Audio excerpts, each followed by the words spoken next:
When I was in kindergarten, my teacher asked me, "What do you want to be when you grow up?" And I thought in that moment what I had talked to my mom previously of that moment when we watched E.T. on VHS. Yes, I'm old enough to know what a VHS is. And tape cassettes too. I'm 40. But in the 80s, E.T. was popular. My mom would teach me a lot of things and explain everything, and I was full of questions like every kid. I was such a curious kid. And my mom told me that Steven Spielberg is the one who made E.T. So I told my teacher when she asked me that question, I told her, I said, I want to be Steven Spielberg.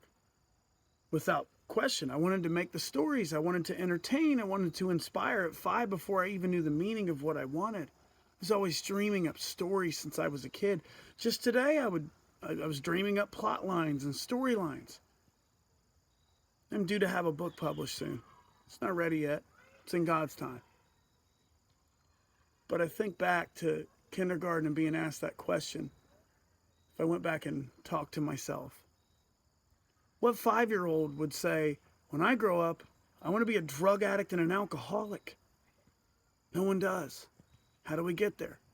There's a multi-faceted array of different ways you can get there, covering up trauma. Or just it's the way you have fun and you let loose with social anxiety. So you drink to have fun. Then all of a sudden it's just a few friends over on a Tuesday. You got to drink. Or getting in with the wrong crowd. Surrounded by the wrong people, you will become with what you're surrounded by. That much I will tell you all. It's just the truth, no matter who you are. Sometimes even I was the problem, getting younger people to drink and do drugs. Sometimes I was the problem. We all have been. But I want to go back right now to Josh in kindergarten. In a moment of life for me right now, I'm highly frustrated. Car problems, health problems, struggle, watching people hurt. It's just unfathomable. What I want to take back to Josh back then, all the struggles I'm going through even at 11 years and 2 months. And deliver him that you'll make it 11 years, 2 months, it's still going to hurt. Well, that's life.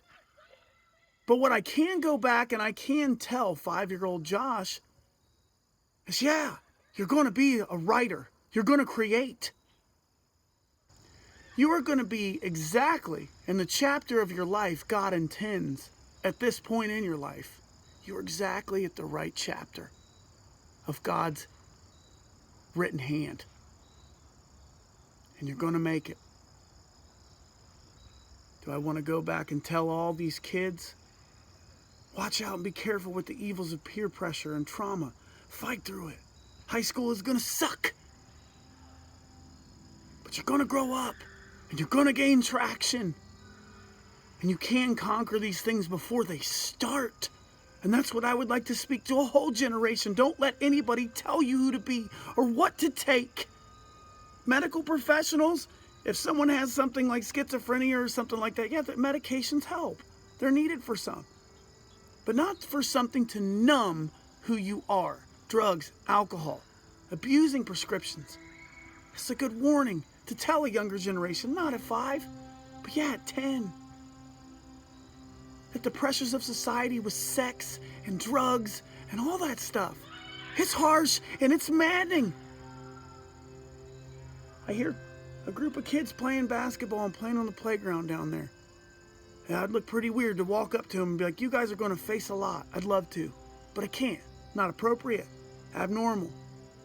But I can tell a generation now that's watching in their teens and 20s and even people that are 50 and think it's too late that you have a chance. And you can see a day where you can look back and go talk to 5-year-old you and said, I went through war and came out a warrior. Because right now, you are exactly in the chapter of your life by God's written hand. And you can go back to 5-year-old you and you can tell him, you know what? We make it. I love you guys. And in a season of life currently, just at least today, I'm struggling. But I know there's hope. And I know that God pulled me out of the depths of darkness and I should have died. I don't know where my salvation was when I would have left this earth. Of a worldly standpoint, I wouldn't have left things good. But you have another chance right now, today, to change that narrative. I love you guys. I hope this resonates with the right people.